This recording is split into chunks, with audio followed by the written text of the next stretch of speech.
Panthoi kaptuna lerame matawaduda parina nungaitraduna Panthoi ke kai khrabasing ado chap manaba ama lebi Panthoi nai matungdadi phajana yenga chaluko sel ju tingi ado ayamuk chatlage ko asum nairam laga Panthoi chatkre pari su adum leore pari hoigi imung su yam nungaibdi nate saba thakpa wate haiba khaktani pari su adum mangai mayumda adum chatkre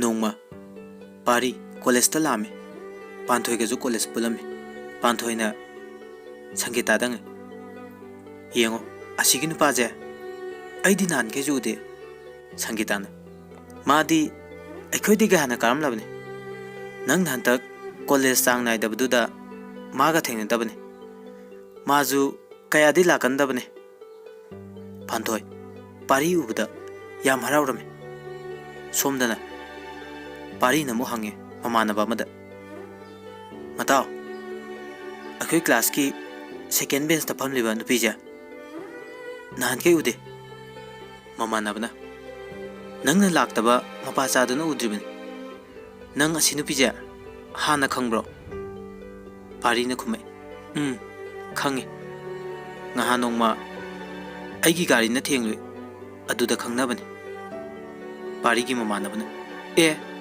thengpam leitadana masak phajabi leisabida thengjelluiba ya he nang suba asigi nupi je mi loi pamne pari yam langtak na nai matao khangnaba gadi leirajala pari gi mamana bana khumai khangde adudi ado zone yam ngaujabani masanadi yadaba male asum naineringai zone changaga Panthoi da I love you haina rose ma pirame Panthoi na ai hojik adugi matam natre Panthoi wa sarga hagulaga chatpaure zona ngaikho Panthoi aina haije haiduna chawthoira hairaga Panthoi gi khudang adu pairaga chingchil ngasai degi pari tumina yengduna leramdo Panthoi gi khudang pairakpadagi sauraga John nang toy che keno ha ma se classmate mayam sigi mamangda adugumba tawgano nungsibabu namfuda nungsiba yaba hongnade yadradi to John nangbu magi kana orige nangna dam kaiduba ha pari migi mamangda John tawrido fajadre khanbadagi asum naire ma aige khangnaba koire aina college kaya laktabaduda noina aige khangnai khangdabagin ngasi daidi aiju nungtigi lani wa serga Panthoi gi khudang adu pairaga chingaga chale mapanda pukre parina Panthoi da asumna sengtore hawjikito saunu ko moigi mamangda ai sopa tari khanuna aina sum haikebne Panthoi kaisu kaideda ai saudi wa seram laga Panthoi nongmi tawraga chatkirame matawadu ubada pari yam nungairame pari gi mamanabna oi pari nangdi nairena ha as hawjiki dudi filambu maline Panthoi numitto masa kaya nungai tabdegi class kaya out yumda halaga aiduna thoglame John Panthoi ki manakta changaga haire Panthoi amta ngai ko ai nga saido soikre ado nang saunu ko ai di pari ga khangnai khangdabani na nangwanda haikibane ado nang su saurnu matungdadi akhoi phajana tinajiko hoi kaisu kaideda ado ai isa khara nungaite aduna ai yumda chatlage ngasigide John nathanda nungaigadro ai thinbi ke haibabu asumna haineringai pari su thogle Panthoi na yarni da ai Pari ga chat khre. Panthoi na. Pari John nga sai do la len hai re. Ado na pani su khana ga no. Tino ba se. John ba nga sai do saw no. Ai nanga khang ne hai ba khang da ba kin. Pari su gume. Hoi saw di. Panthoi nang di sida ka daw mi no. Panthoi na wa la li tawr ga hai re. Ai nga sai aksang ngam de yumda thin biyo na hai khra du de. Pari su magi mataw du da gyan tarame. Pari na hoi adu di phare chatla je. John akhoi muk chalu ki ke ko wa seram laga chapmina khiram. John akhaba minuk amaga loina mapung ning da khal no yani khangani aina kai dorok pa ga habto yengu asumna khanduna yengduna tumina lehoy somdana lambi da Panthoi ga Pari ga gari tungduna lai. Pari na John tawri do ai thajade magi do manung da di kainom leram ga daba mal. Panthoi na oira moida aduk phajana la lena hai du di khangde da ai di iching da chingne makhoi ani sum lakpana Panthoi ge thongal yaure. Panthoi na yaure ai le haura ge harame. Pari phone number amta piramo lana di khangenu henga ibani samina ba yare dana lambi ju thoe sum friend hoina dinna je tawgani. Panthoi su harau harau number tu pirame. Panthoi na phare dudi ai muk changaura ge harame. Oi ai su chat khurge asumna Pari wakhal nungaina mayim da halame. Pari mayim yaure chakhara charba matungda Panthoi da message tharame. Panthoi su message la ena yengaba matung makhoi ani ngahak message thanare. Ngahak ki matung Panthoi numidang waram gi thabak losin ki garam laga mayum gi thabak losilame. Panthoi thabak ingkang losilakpada numit takre. Panthoi chak thunglame. Chak tukluba matungda Panthoi message lakpra haiduna wa nangarame. Adubu message de amata laktre.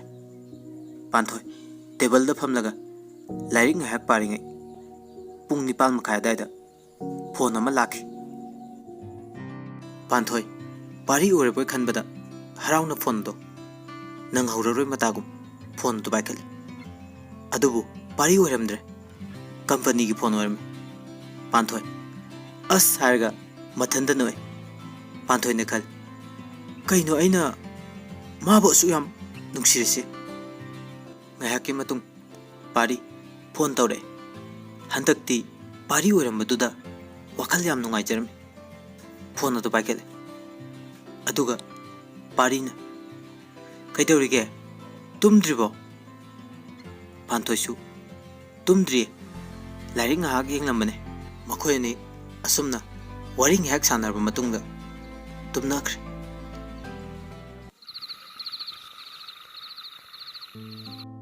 Numit kharni gi matung Pari na Panthoi da magi thamogi wa phongdoklame. Panthoi su haraune yarame. Makhoi ani asumna nungsinaba horame. Sangita Panthoi de lame. Sangita na is mi machadi yam chau thokre ko nupa ma koi khibadagi aikhoi daga lakhidre hanadi dum lamani. Haujikti ahangba matamda wari sana horagena tawri oramni ne hairaga makhoi ani punna nokminnarme. Panthoi na khume adugi nati aikhoi ma do masaka na ngamdre adugi nida. Sangita na adudi doctor daga amta pudrabo. Panthoi tapna khume pudreda babana pumnamak loina hotnabanina imasu haiba ngamdre. Baba su yam ware.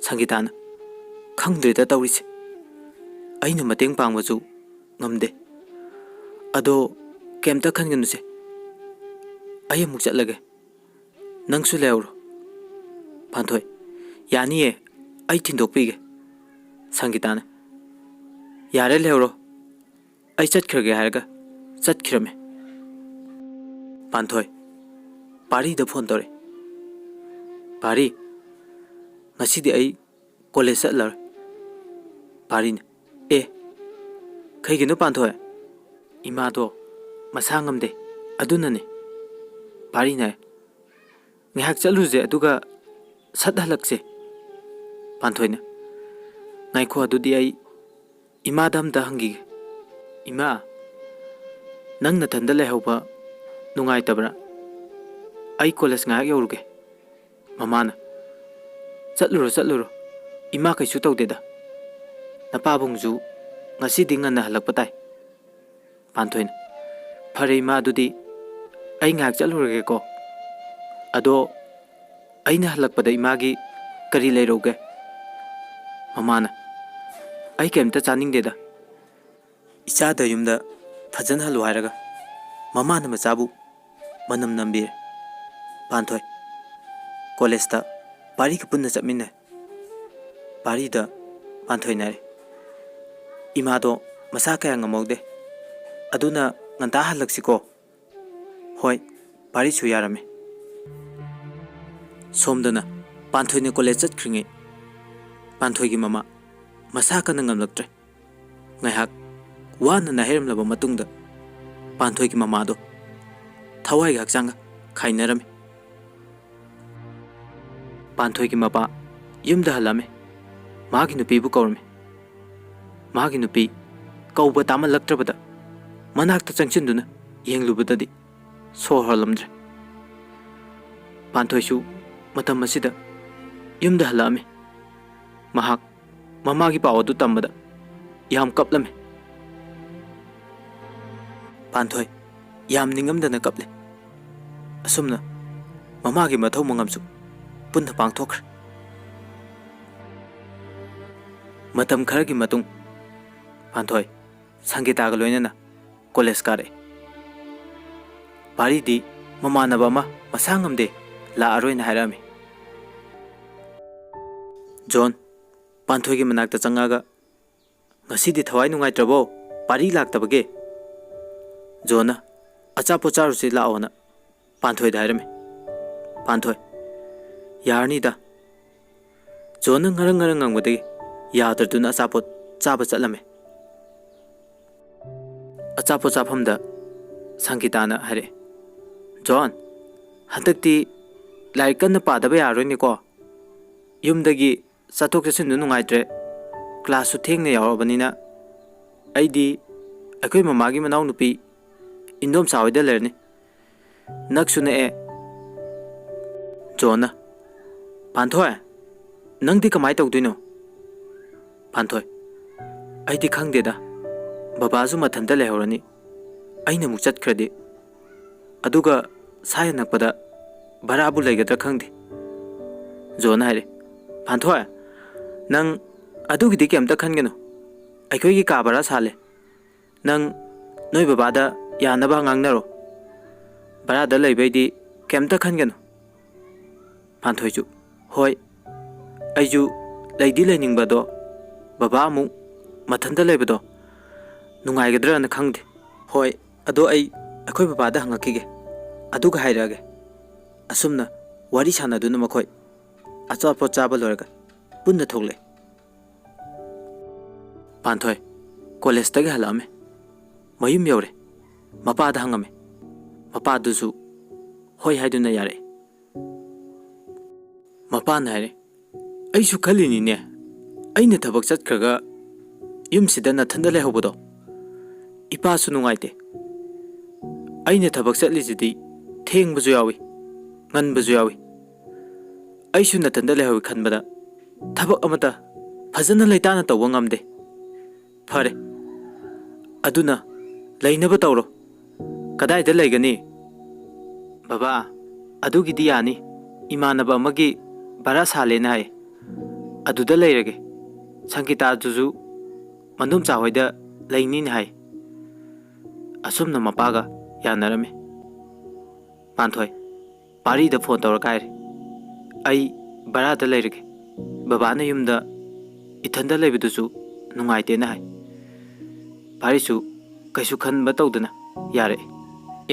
Adudi aikoi kazu yam naknare. Phare adudi aduda leinaba tawro. Pari amadi Panthoi makhoi ni di zonbu phatana khalluba tawrite. Aduna moida leibida harau harau ni yare bani. Zon di somda phatta loksing kaya ama sizinari.